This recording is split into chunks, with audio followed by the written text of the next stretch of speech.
Price tends to move from structure to structure, squeezing one side of the market participants most of the time.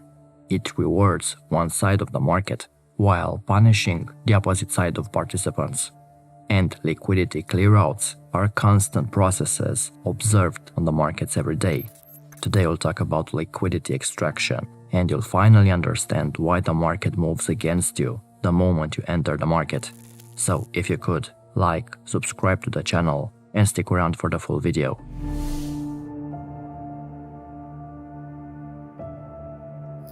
Regardless of how long you've been trading, at some point, you should have questioned the depth of the market you are trading. In other words, its liquidity. Make no mistake, trading the Euro-US dollar, for example, offers different conditions than trading an instrument like the Canadian dollar versus the New Zealand dollar, or Bitcoin versus Shiba Inu coin, or Tesla versus some random penny stock. Liquidity is the #1 element to make a market functionable and competitive. For a market to be rich in liquidity, there must be an ample participation of both buyers and sellers. This is why it makes sense for the smart money or the market makers to extract the liquidity from the market. Liquidity hunting is a very common practice. It's nothing more than the art of flushing the losing players out of the market, which are known as weak longs or weak shorts.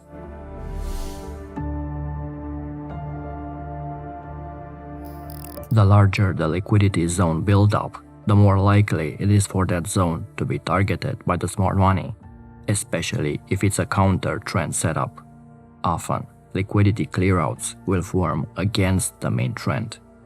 For example, in an extended bullish trend structure, in a consolidation, you will often see a clearout of highs and a price reversal downwards.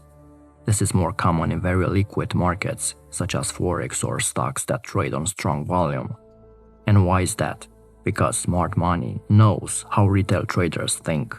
Smart money knows how retail traders use different indicators, moving averages, candlesticks, and chart patterns in their attempt to day trade or scalp the markets. Smart money can easily trap retail traders into the market at poor trade locations, and then move against their positions, stopping them out. They know that retail traders are programmed with the phrase, "trend is your friend." That's why many clearouts will be formed against the overall trend direction or against overall retail trader participation. Here's how liquidity is often positioned around structures in the market. Many traders will use these price levels to place their entries or exits at, but more frequently, their exits or stop losses. And these are exactly the zones used by the smart money to trigger a liquidity clearout. Institutional players cannot trade the same as the retail trader because in low liquidity price areas, they might push price too much with large orders. So they use high liquidity zones to put their own large orders in the market without having too much impact on the price. Clearouts of liquidity are frequent in crypto and forex markets because a strong trending market attracts many unexperienced traders who step into margin trading, usually buying around the lows and the highs. Since they are unaware of the trap, it's relatively easy for the market maker to replay the pattern repeatedly, stopping the traders with liquidity clearouts.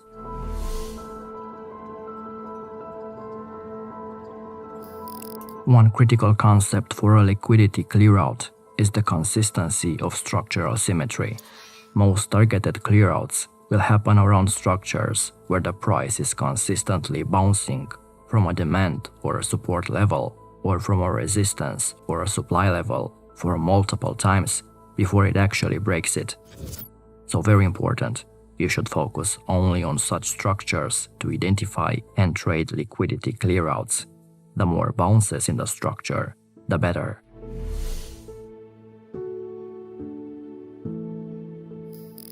As time passes, and if price cannot break areas with multiple highs or lows, chances are the liquidity around those price levels will increase with time. The more time it passes, the more the liquidity will increase if major highs and lows don't break. Because of this factor, if you want to trade a liquidity hunt pattern, You should be aware of how time plays a role in consolidating the orders above or under key liquidity zones.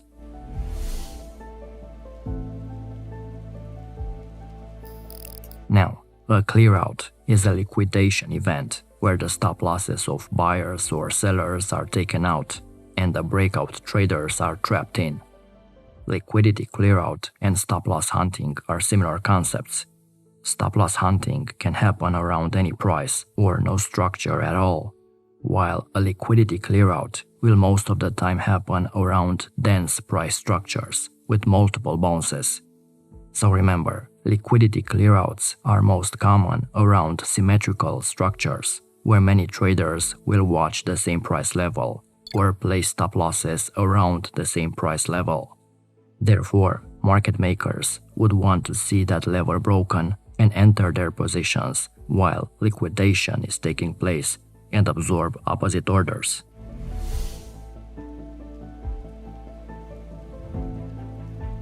For retail traders like you and me, the aim should be to spot such potential liquidity zones and join the game of the market maker, and to avoid being a liquidity target. A liquidity clearout should always present itself with a rapid, strong reversal move after a critical low or high is taken out. Basically, a rapid rotation of the price back into the structural support or resistance. The speed of the rotation back will usually depend on the market or the liquidity of the market. In some markets, the reversal back might take 15 or 30 minutes, as the smart money needs to collect as many orders as possible over time, while in Forex or crypto, the reversal will be much quicker on average, between 1 to 15 minutes, since those markets are much more liquid.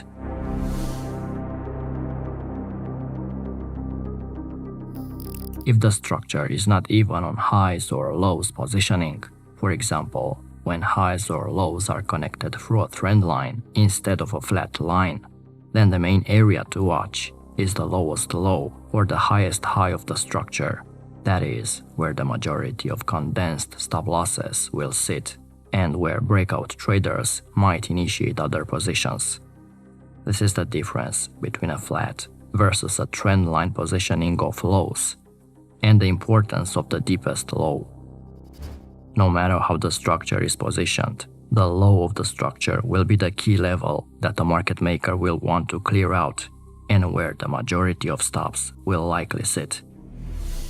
There's a difference between a targeted and a non-targeted liquidity clearout, meaning triggered by a market maker or triggered by the overall market action. On the left side, we have a targeted attempt, and on the right, a non-targeted one. The difference between strong, quick moves initiated by the smart money and the move triggered by the overall market action is usually spotted depending on where price starts the actual move and if that move is consistent. In the case of a targeted attempt, most of these moves will be initiated in the middle of the structure where not much liquidity sits. Meanwhile, strong moves triggered by the overall market action are usually going to be on very symmetrical and obvious price extremes.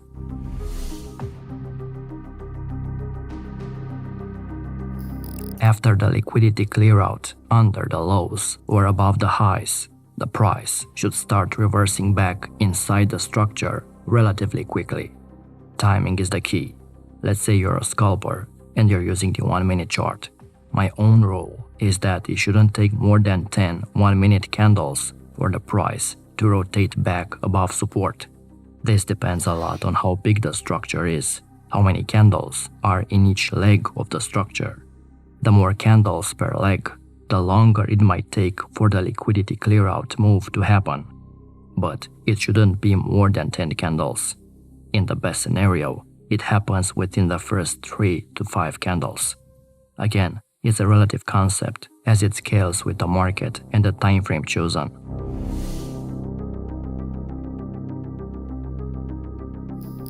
To trade a liquidity clearout, you need a clear plan to find a pattern.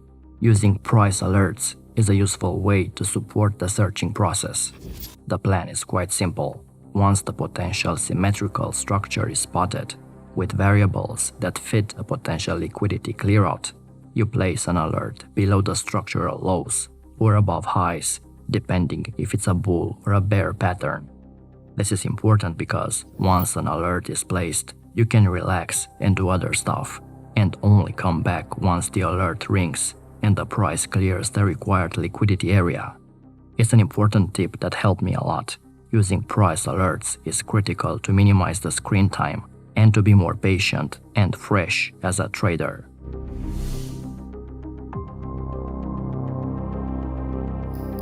The key when trading a liquidity hunt is to focus on volume. At the clearout price area, there should be significant volume traded. Let's analyze this liquidity clearout pattern. We have a clear downtrend with lower lows and lower highs in the structure. This is our main focus point, the lowest low in the structure. This is where our price alert should be. A drop into the lows will usually be initiated by the market maker with a heavy market order that will remove liquidity and swipe price under the lows. Look at the volume traded in the liquidity hunt.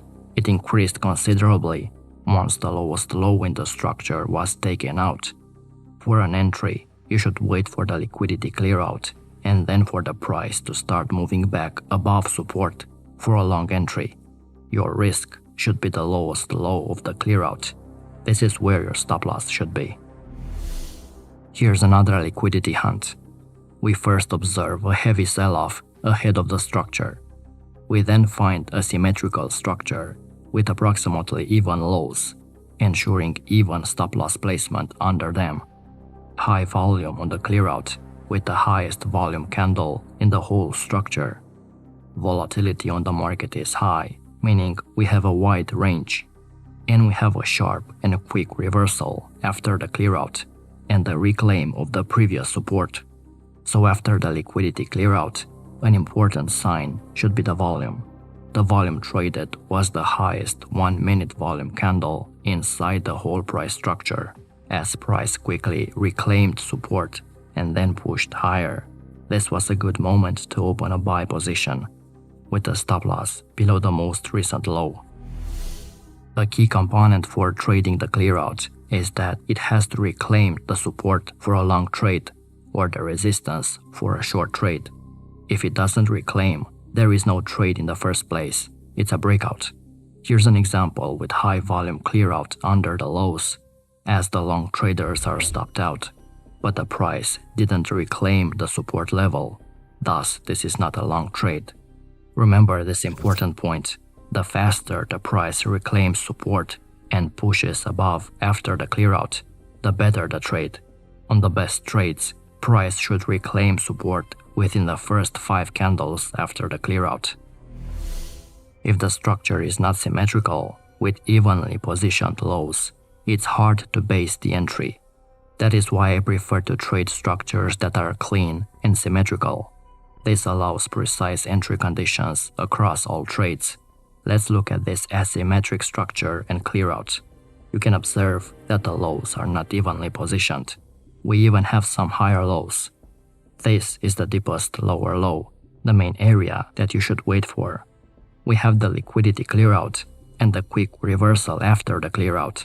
But now the question is, where's our entry? This isn't so clear like in a symmetrical structure. That's why I prefer the symmetrical ones. If you found value and learned something new, leave us a like. This way we'll know if you'd like to see more videos like this one.